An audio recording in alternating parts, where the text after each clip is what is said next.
the whole community is divided. There's the wetland farmers, the dairy farmers, the dryland farmers, the farmers up at the peaks who the irrigation company want to put canals through their properties, and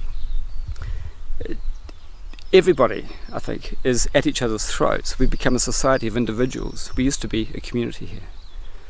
Now you're going to tell me that irrigation and that taking water for private gain is for the public good.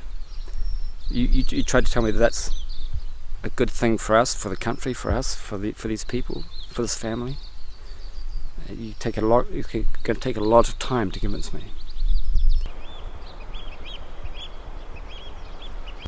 Right, well, here we are on the Waitoa riverbed. It's our river.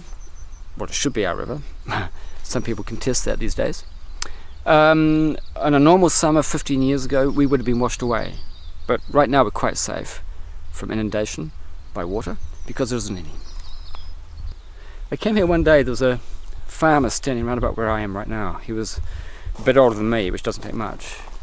And he was leaning on a crutch, and he had a camper van and some little kids who were running around on the shingle, and they were kind of looking confused.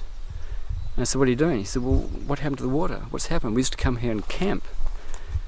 What's happened?" And I said, "Well, I can't really say, except that I agree with you, things have changed. Just 100 yards downstream from where we're standing right now, the salmon used to come and spawn. Now the salmon aren't native, and a lot of people don't care about them so much, but they're like kind of canaries in the coal mine. And those salmon stopped spawning here 15 years ago, and every year they go further and further down the river, until eventually they didn't come in at all. There used to be a trout at every corner in this river, they're gone. Cockabullies, you'll find a few. The boys from the school come down here to play, and they bring their girlfriends here. I mean, it's better than a drive-in movie. And one kid who dived into a big swimming hole just down at the corner and came up and he hit his head on a willow tree and cut himself up. He's still got the scars, 30 years old. He remembers that as a kid, diving into that water hole.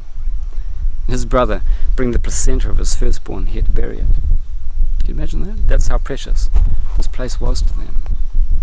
And now you come here, and where the placenta was is just old cars and mattresses with the springs hanging out. And all those things, all those memories, you sort of...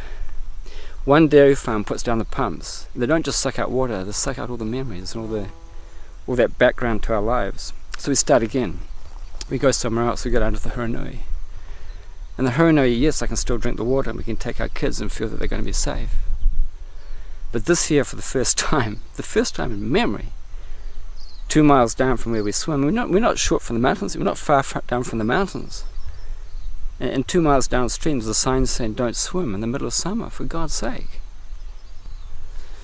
So what's happening? Where's all the crap coming from? Is it just dairy farms? I don't know. There's one pig farm here, there's 30,000 pigs. They had a consent for 7 when they first applied for consent. Now there's 30,000. Maybe they just came from heaven, you know. And that shit's got to go somewhere.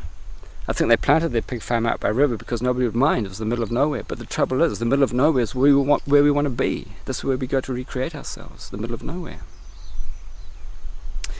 So we've got crap in the river, and the farmers say to us, we'll just move further and further upriver and the water will be clean.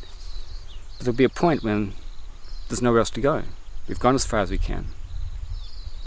A good friend of mine came to me the other day. He's a farmer. I've known him for nearly 30 years. We were very, very good friends until the water wars came along and split up our friendship, as it has split up friendships all over this countryside. And he called me extremist. And I said, really? I'm an extremist?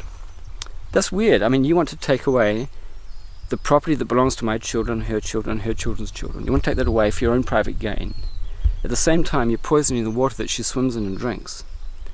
And when I say I don't want you to do that, do you call me an extremist?